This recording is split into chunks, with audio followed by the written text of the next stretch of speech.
Welcome back, guys, to the Great Ace Attorney 2 Resolve, where last episode we took testimony from Judge Jigoku, starting with the assassin exchange, where we refuted his claim that he had no way of firing a gun without notice of the sailors on ship by pointing out their absence at a certain time, before placing Gregson at the scene having had a scuffle by presenting the broken crown of his pocket watch.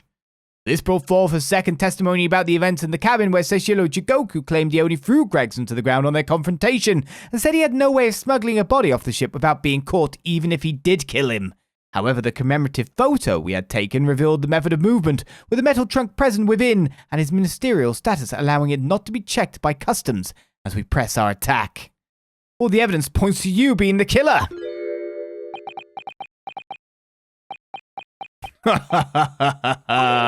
Well, this is all very heartening.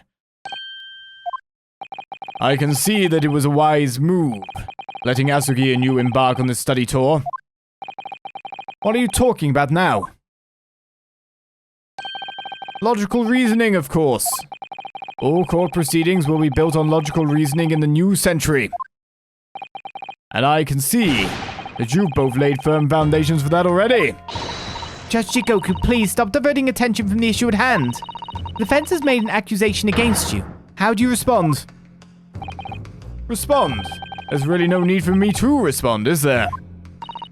Why ever not? Because before you can even begin to answer the question of when the victim was killed, you must first establish one key fact. Where was the victim killed?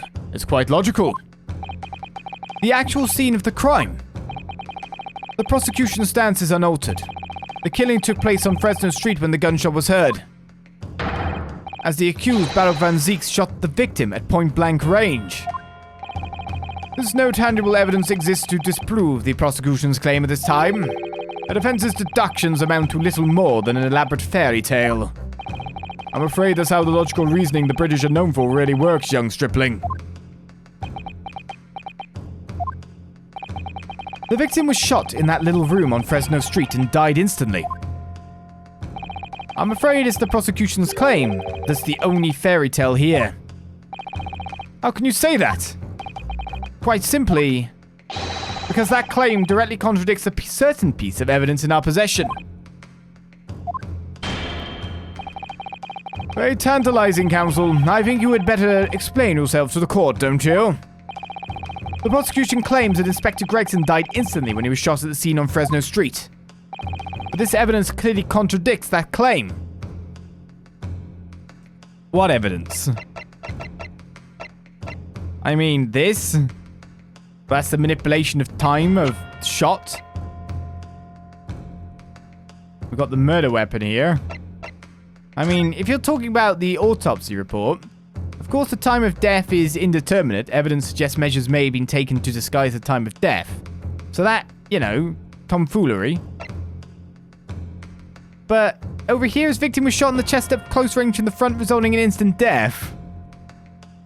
So that's contradictory? Or not proving our point? Scorch marks the point of entry. The bullet exited the body from behind. We know that happened. We know this happened. And for Gregson's sake, we pray it's instant death. Because suffering, you know? Interesting the watch got smashed and all. So what are we doing here? Alright, we have Gregson. So it's just about Fresno Street and Gregson. So it's...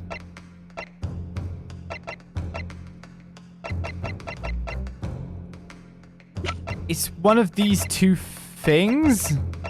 Maybe? I mean, the suggestion of all the blood around the place is interesting. I'm amazed there's no blood on his hands. I mean, it could be that we're... I mean, it could be that I do this as well. Could be that instead of... I mean, the autopsy report, they just probably go to the resulting instant death thing, which is...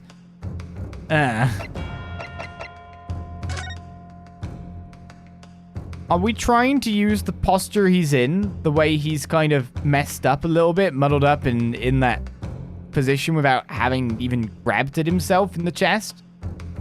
Is it the amount of blood that's pouring out of him at this point? Which kind of, to me, says that he was killed there.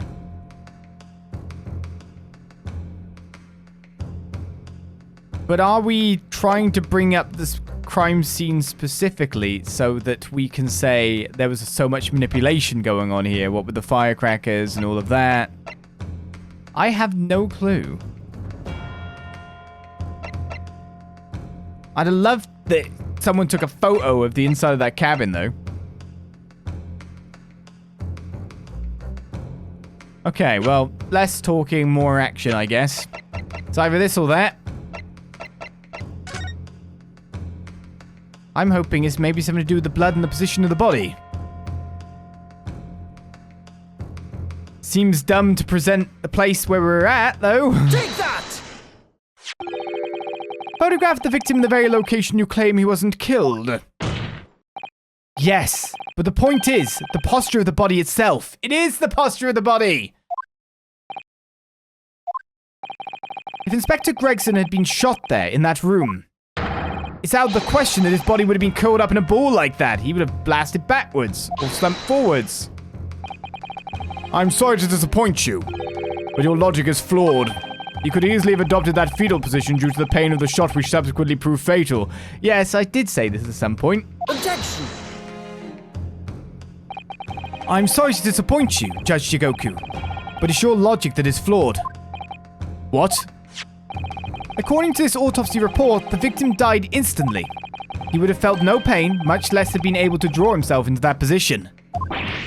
Ah! Hey, it's all the points we've just gone through while thinking about it. Which begs the question of why the victim's body is curled up in that way. No blood on hand or anything. Shows instant. Though the answer should be abundantly clear by now. You're suggesting... The inspector's body took on that posture ahead of its arrival on Fresno Street, before it was coldly turned out on the floor, inside of a large travel trunk. From the inside. You're quite right. The shape of the body was exactly as if it had been kept in a confined space. It was the shape of the body. Judge Jigoku, present your trunk for examination. I believe it's very possible that it will contain traces of the victim's blood. Ah!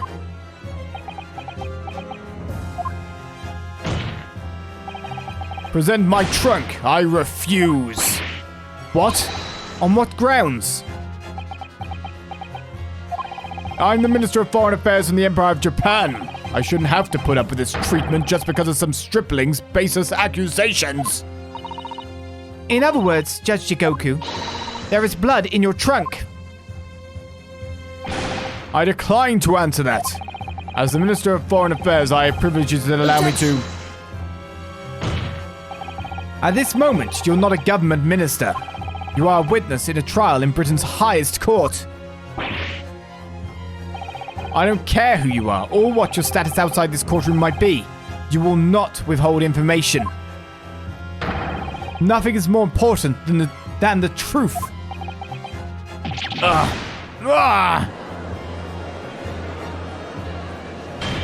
My God, Rinosuke's got some courage. Order. Order in court? Well, Mr. Jigoku, what's it to be? Can't be serious. You did it.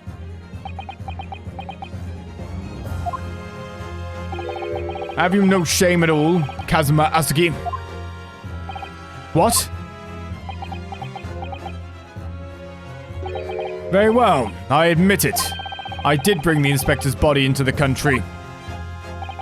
Inside my trunk, exactly as postulated by the defense. What? You... Dear God, outrageous! So it was you. You admit to Inspector... No, I admit to nothing more than what I've said. Of killing the man, I certainly have no recollection. What on earth is that cryptic statement supposed to mean? I merely disposed of the inspector's body, which was left in my cabin, in order to avoid unwanted attention. As a judicial assistant over there pointed out, I had no chance to throw it into the ocean. So, I decided my only option was to bring it into Britain with me and dispose of it somewhere else. You can't still deny it. If you didn't do it, then who on earth did kill the man? As you know, there was one other person in my cabin that night. He had the opportunity. And moreover, he'd already accepted a mission to take the inspector's life. Oh! That's right. Who else could it have been? It was you, Kazuma Asagi. You.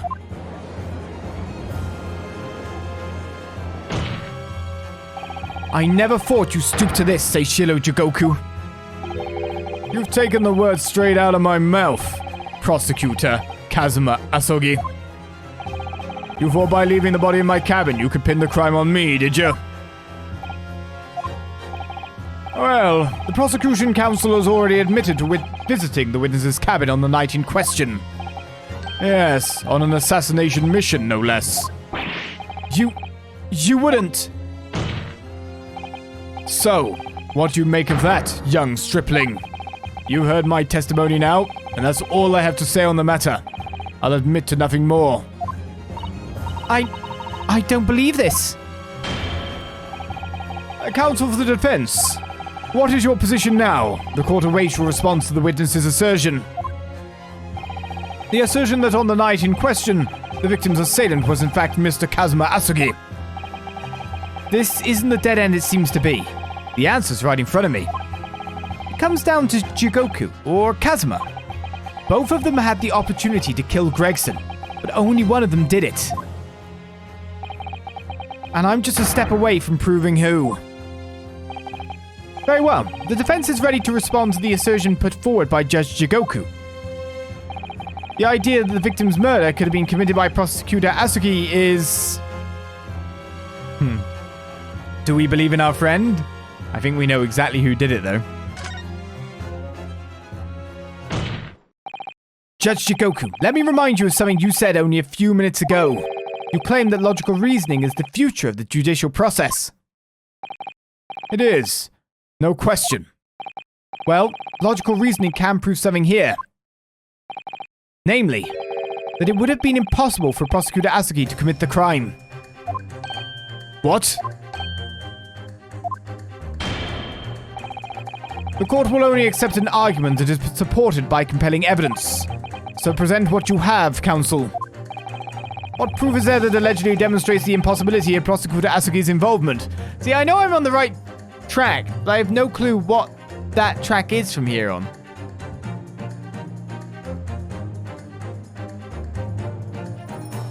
So again, we're talking about the boat, the cabin on that night. So that narrows down the amount of evidence that we actually have to choose from in the first place.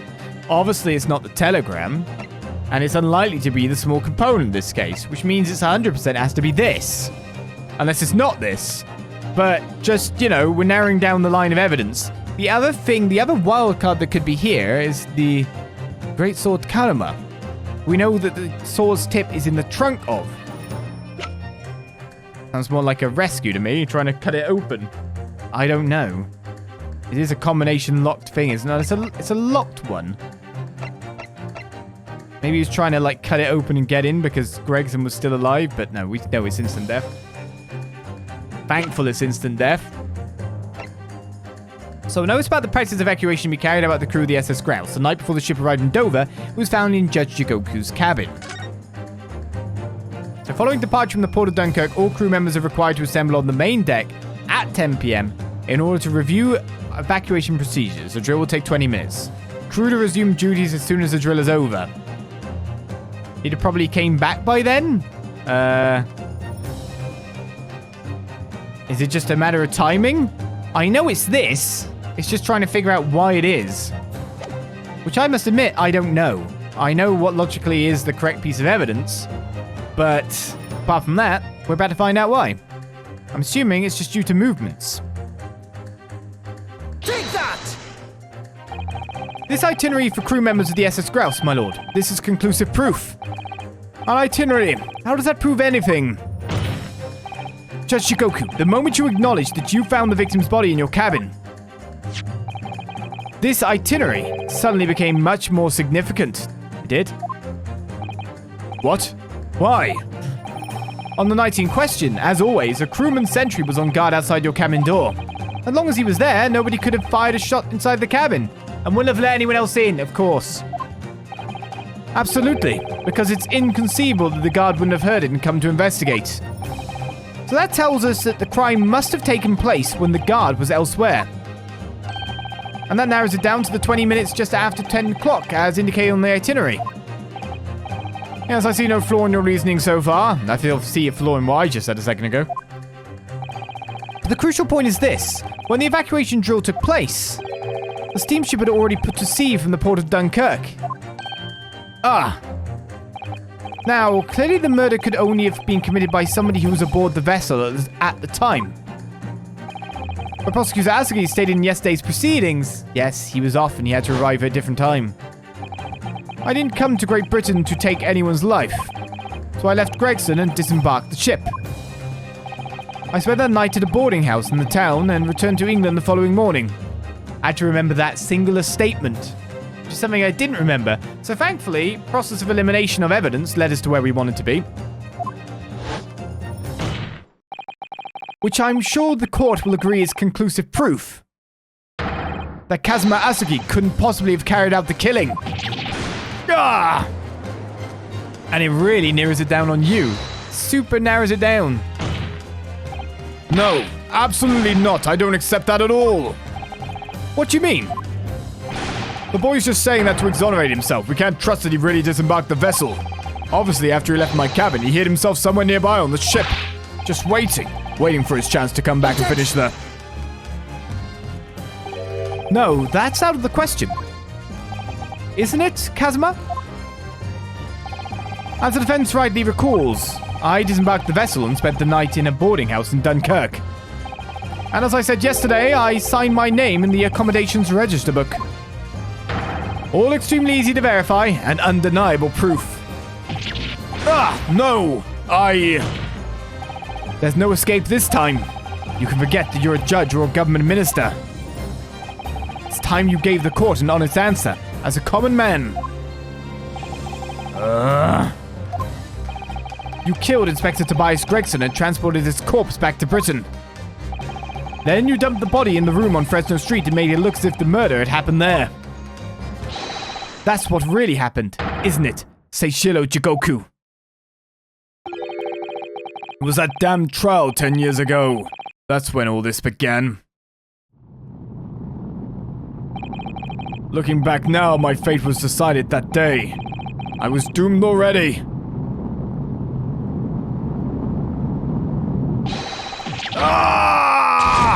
Whoa! Oh, the gravity machine's here. It's over! My life is over!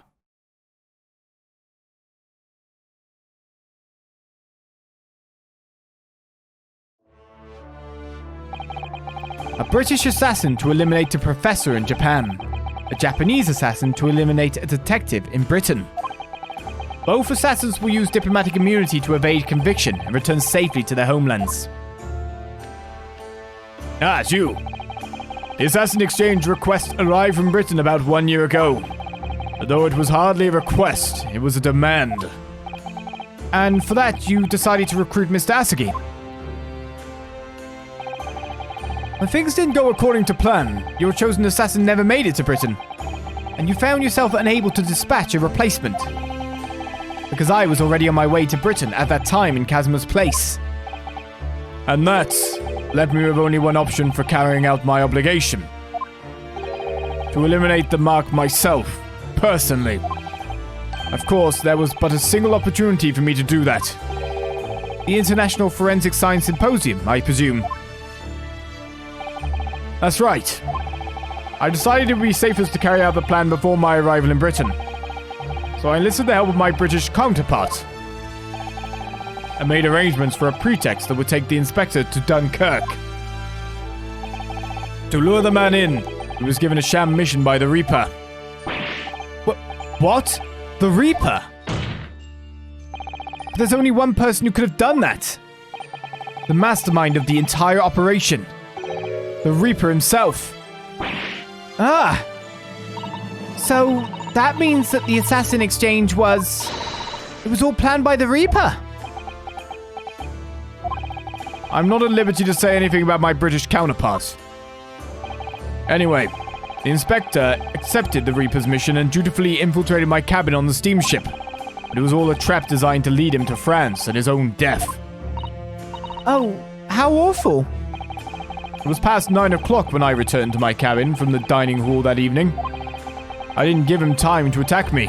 I choked him until he lost consciousness. But there was a guard just outside the door, so I left it at that for the time being. Even the slightest noise might have aroused suspicion, so I bided my time, waiting. For the 20 minutes after 10 o'clock. I'd intended to finish him by strangulation, but moments before I had the chance, he suddenly came round and went for me in a reckless move.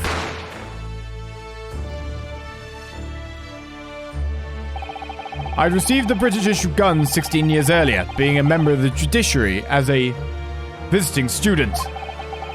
I never imagined I'd have to use it for something like that. So the revolver belongs to you, does it?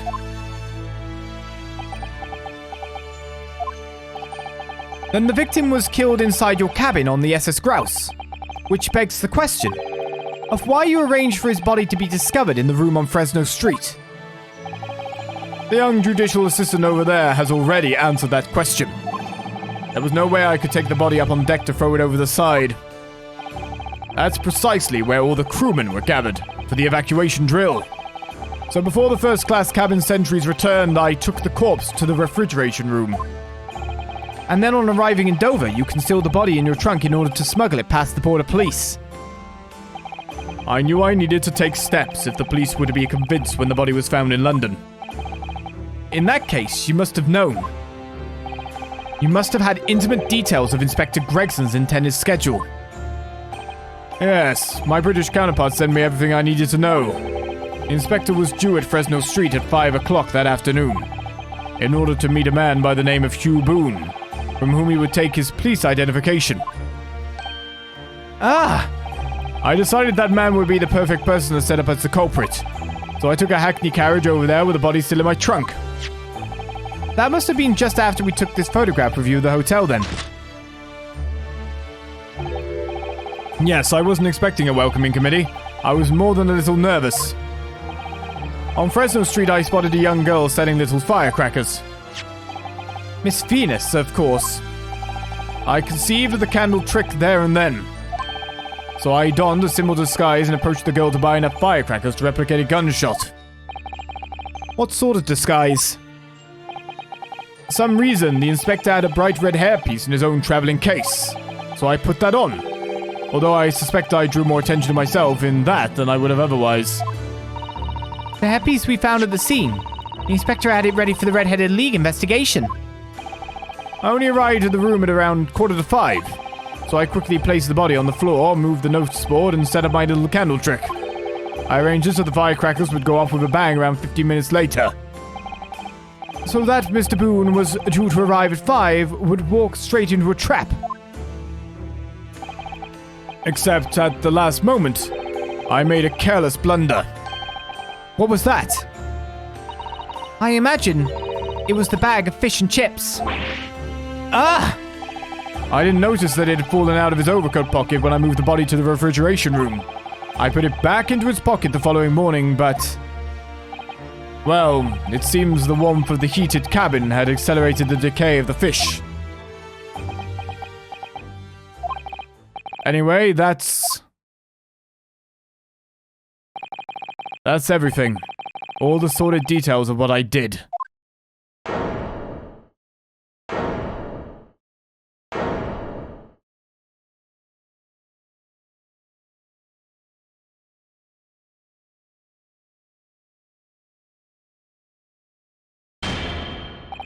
I've heard enough. We've arrived at the truth about the murder of one of the country's most capable and respected police inspectors. The witness will be tried in the coming days. For a crime of such a vile nature, you can expect the most severe penalty.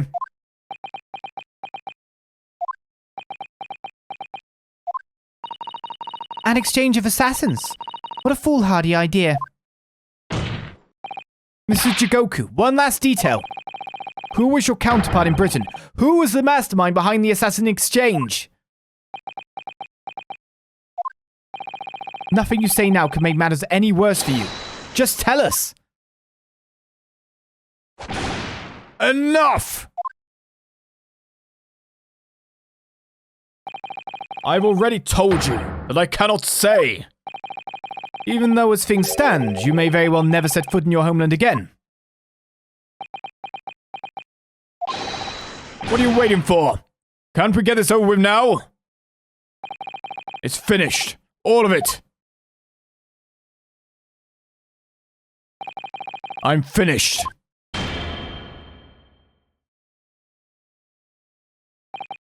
And then, in the name of Her Majesty the Queen, I now pronounce the findings of this court.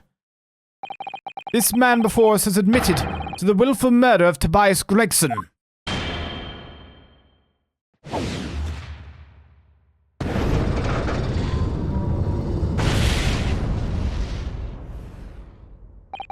Seishiro Jigoku, it is the opinion of this court that you should be found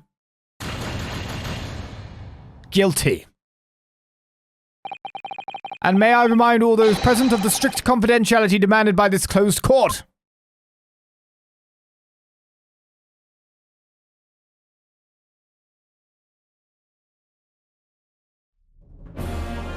Moments ago, Mr. Jigoku signed a written confession, admitting to the murder of Inspector Gregson and the subsequent conveyance of the body.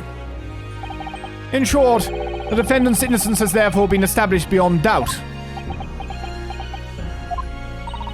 Oh, wonderful! Well done, Mr. Naruhodo. Yes, thank you. Is something wrong? Well, we haven't got to the bottom of everything. I'm just a little troubled by his silence. The true identity of the Reaper of the Bailey and this extraordinary assassin exchange. We do remain in the dark about these mysteries.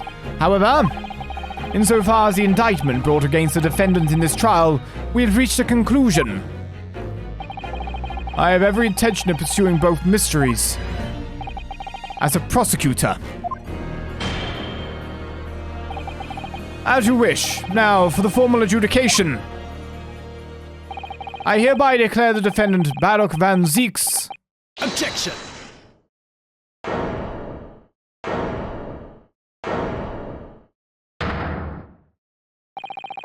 The prosecution calls for adjudication to be deferred. Counsel, the accused's innocence hasn't been fully established at all, and therefore it would be wrong to deliver a verdict at this time. That is the prosecution's unwavering position. What? But Judge Jigoku has already confessed. Nevertheless, Baruch Van Zieks has committed crimes for which he must be punished. Well, it would appear you have information that the court needs to hear, Prosecutor Asagi. Certainly. The murder of Inspector Gregson was actually carried out by Seishiro Jigoku.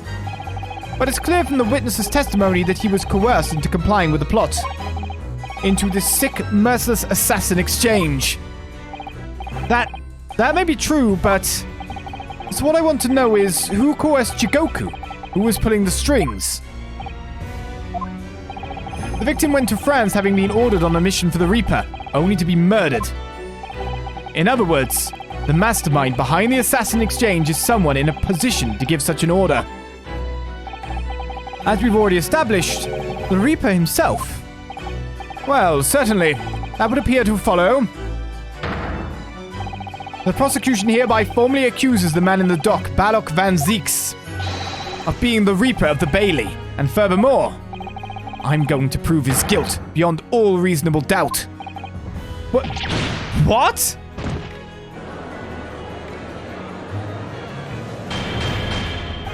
Order! Order! Order! The Reaper of the Bailey is a long-standing mystery, Counsel. Are you suggesting you have some new information with which to build a case? Scotland Yard has already investigated Lord Van Zieks very thoroughly in that regard, and they found no evidence whatsoever to substantiate the claim that he is the Reaper. Perhaps, but circumstances have now changed. What do you mean? It's already been established that the assassin exchange was negotiated with Jigoku by the Reaper himself, which means we now have a new line of questioning by which to identify definitively the man's identity. That is the prosecution's intention here. I must say I'm surprised by quite how tenaciously you appear to want to besmirch my name. You are guilty of an unforgivable crime, Lord Van Zieks.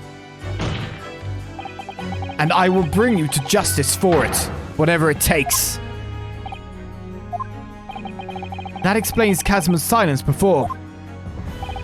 He'll stop at nothing to finish what Lord Van Zieks unwittingly started 10 years ago.